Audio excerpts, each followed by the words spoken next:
The official announcement of the Apple iPhone 14 series is going to be finally happening in the month of September, and September 7 will be the official announcement date for the upcoming iPhone 14 series. We also going to see the September 9 will be the date when pre-order was going to be started, and September 16 will be the date when finally we are going to see the Apple iPhone 14 series in masses. Now, up till now, we know everything about all of these iPhone 14 model, particularly the iPhone 14 Pro and the Pro Max has been leaked quite extensively. So in this video, we will be discussing about the best new features that are coming for the iPhone 14 Pro models.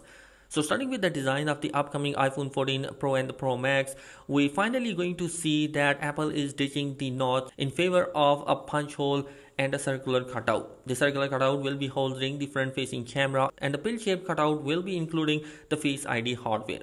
Honestly, in the world of small notch hole display in Android side, these cutouts on the iPhone 14 Pro Max are not good. But still, it's going to be separating the Apple from the rest of the competition, which is now the Apple iPhone 14 Pro and the Pro Max will finally getting the always on display 6 years later than their arch rival Samsung. However, Apple is going to be implementing this always on display quite differently. Instead of having only a black screen with a clock on the widget, Apple has decided to just dim the screen. Yes, once the user turns off the screen of the iPhone 14 Pro Max, the wallpaper will switch to a sleep variant where user will see the wallpaper and information such as the timer and the lock screen widget even when their display is not actively used, and will return to full brightness when the phone is unlocked. But how this is effective for the battery life and screen burn-in remains to be seen. Though speaking about the always-on display, the iPhone 14 Pro Max will be coming with a 120Hz display, which is nothing new, but what's new is the LTPO2 panel. Unlike the iPhone 13 Pro Max, which has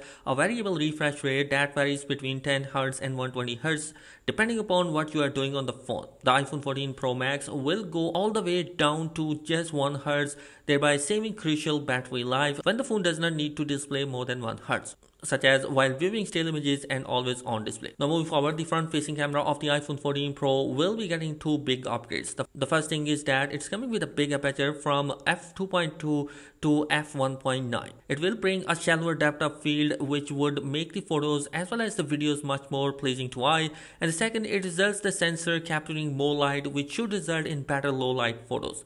The second big upgrade will be the autofocus, which would result in sharper images across a range of distance.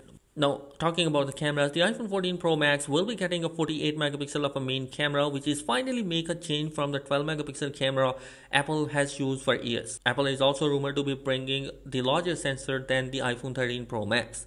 Overall, the sensor will be increased by 57%, which is why the rear camera module will also get bigger.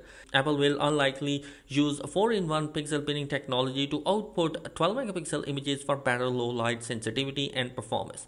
Not only that, the phone can record 8K videos for the first time, and finally, Apple will also be upgrading the telephoto camera from a 6-element lens to a 7-element lens for improved telephoto images.